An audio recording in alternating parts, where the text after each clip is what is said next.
So hey everybody, it has been a minute since I've put up a video. I have done numerous videos in the last whatever month, 2 months. I just haven't uploaded them because they were ridiculous and they went nowhere and it was just babbling.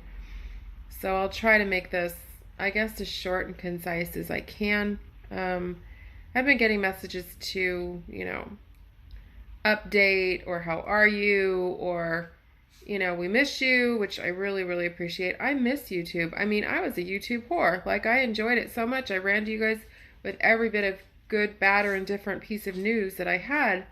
I just thought of something right now. I recently got 2 new tattoos, and I didn't even come on here, which is completely odd. And there's no point in me showing them to you now. They're on my arm. It'll be reversed, and it's really hard to see. So you can probably see that one. But I will try to attach pictures at the end. A special picture I want to attach is something really sad. Cody passed away, my almost 9-year-old cat. Again, I'll try to attach a picture at the end. I have, so many animals. Nobody knows who Cody really is. I have had him since he was in his mama's belly. And he hasn't been doing that well. Hasn't been eating. And I thought it was just because he didn't like the food. That wasn't it at all. 2 weeks ago, on a Monday night, it was hell on earth here. It was literally over 100 outside. My house was 95. It was just, this is with a portable air conditioner. So in the living room, it was probably like 70-ish, but anywhere else outside the living room, it was like 90. So he is one of the 7 dwarfs, as I like to call them, that have their own apartment outside. Obviously, they couldn't stay outside, so I brought them in. And Cody did not look good. He was panting. He was clearly in some type of distress. So I called the emergency right away, and I said, these are the symptoms, this is what's going on. And they sort of attributed it to heat. They said if this was the winter time, bring him in immediately, like something's going on, something's very wrong. But he was breathing weird.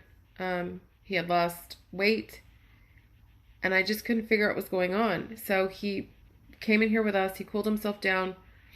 He slept with us. Nobody bothered him. He didn't bother anybody. Completely odd.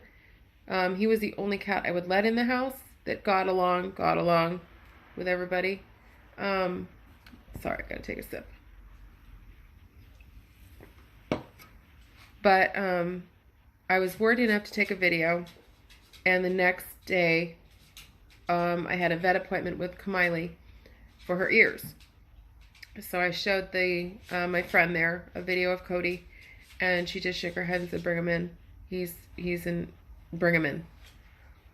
So I never in a million years would have suspected for him to walk in, and not walk back out.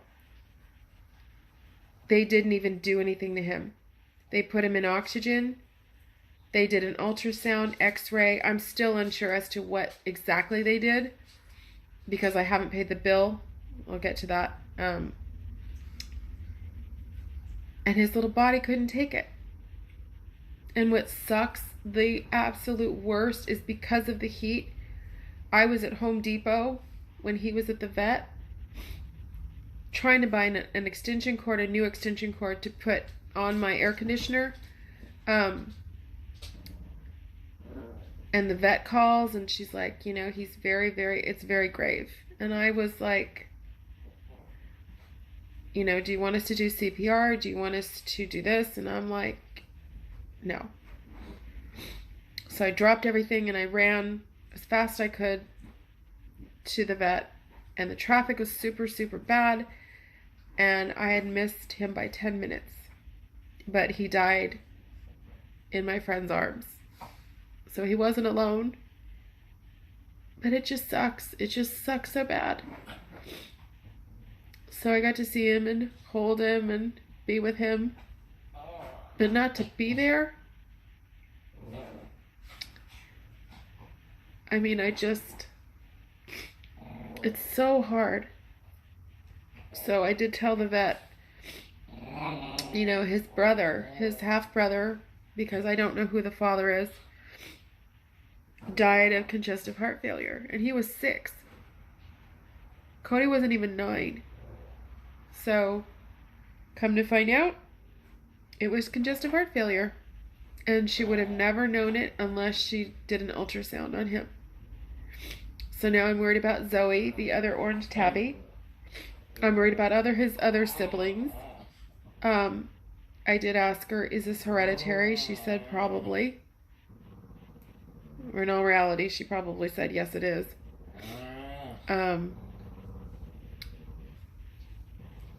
So he's gone, and it's a big hole in my heart.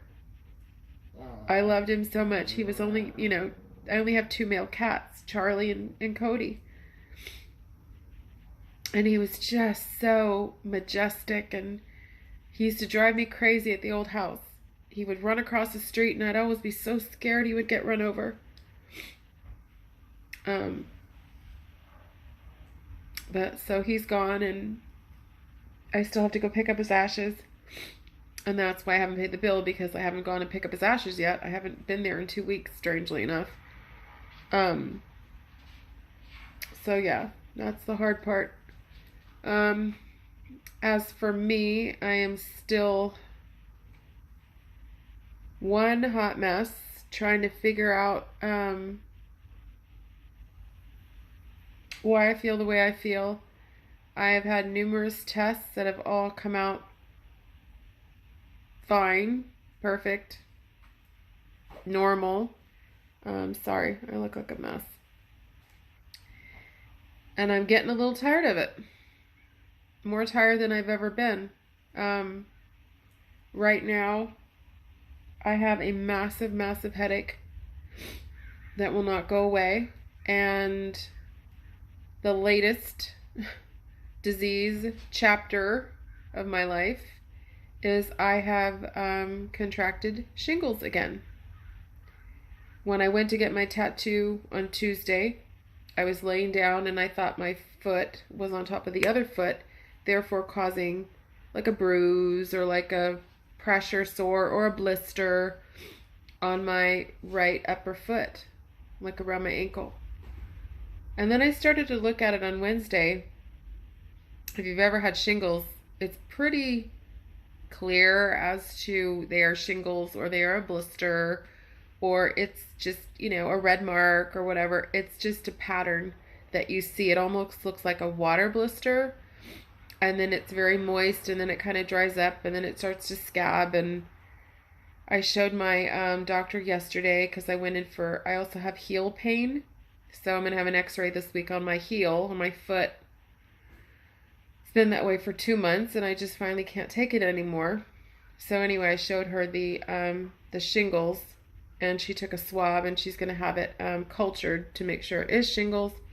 But she put me back on the shingles medication, and that's on me. That's my fault because I never got the vaccine after the second go around in October of last year. So this time we're getting the vaccine immediately after this. But on the positive, there is a positive to all this. I don't know if you guys have ever heard of mudra healing. You can Google it. You can try to understand it. I can't explain it. It's like Chinese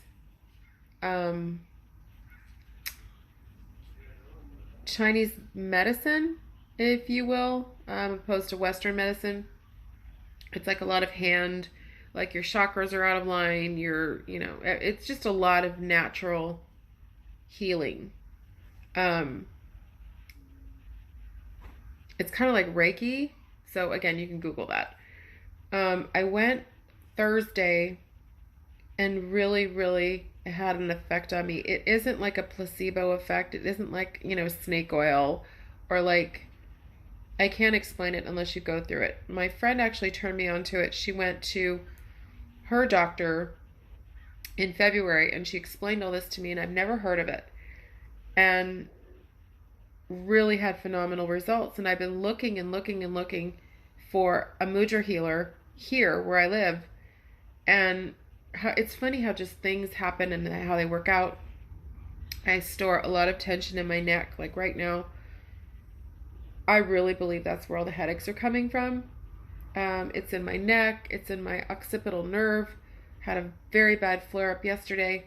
So I went to get a chair massage from my old masseuse, and she no longer does it out of her house. She rents a space in a healing center. And I'm like, oh my God.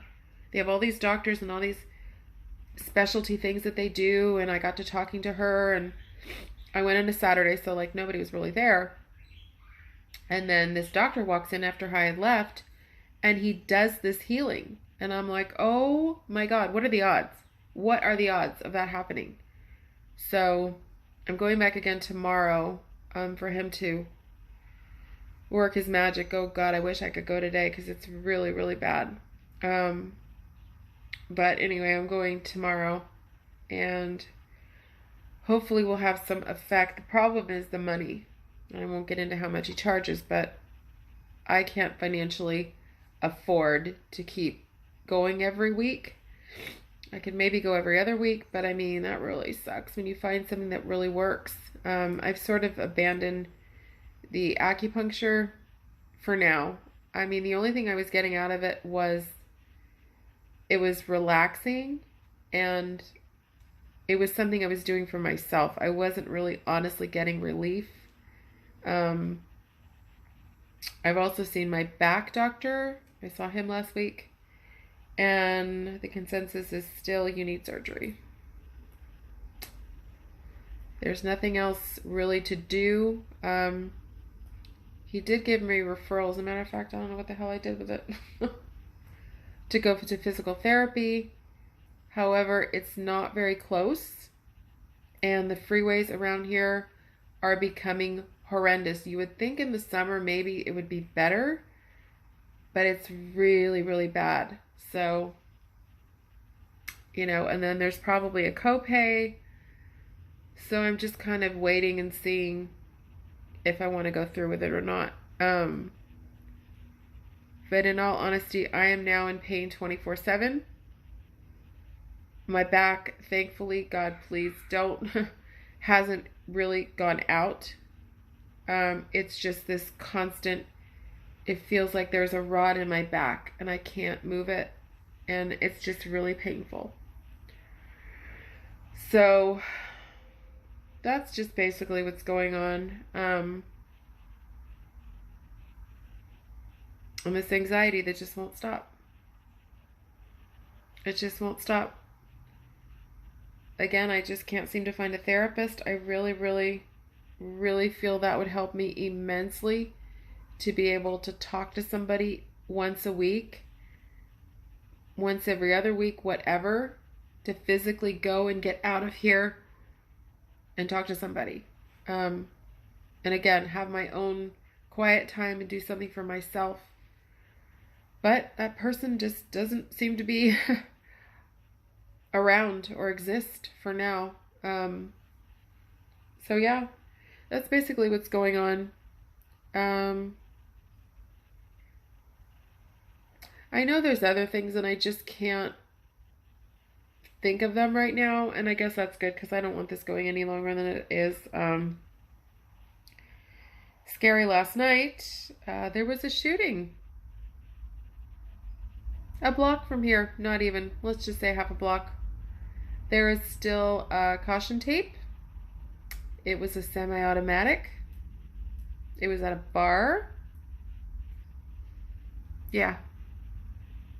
So when I talk about, like, this is a rough neighborhood. This is really rough. Seriously. And I'm scared because my backyard opens up to an alley, so anybody can hop that fence. And, yeah. More anxiety for me. So anyways, that's it. I'm just gonna upload this really fast, and I appreciate those that have reached out and just tried to touch base with me. I have gone to Target or Ross or did some grocery shopping, and you guys are always in the back of my mind, and I always want to upload videos. I'm not there yet again. I just don't physically have it in me. I barely make, drag the stuff in, let alone doing a video and then putting it all away and then uploading. It's just, I just don't have it in me right now. But I'm going to let you guys go, so I hope everybody is well. I'm still really not watching YouTube videos that much. And strangely enough, I don't seem to be getting that many notifications, even though the bell is turned on to all the channels that I used to watch. So I don't know what's going on with that. But hope everybody takes care, has a great Sunday. And maybe you'll see me sooner rather than later again. All right? Bye.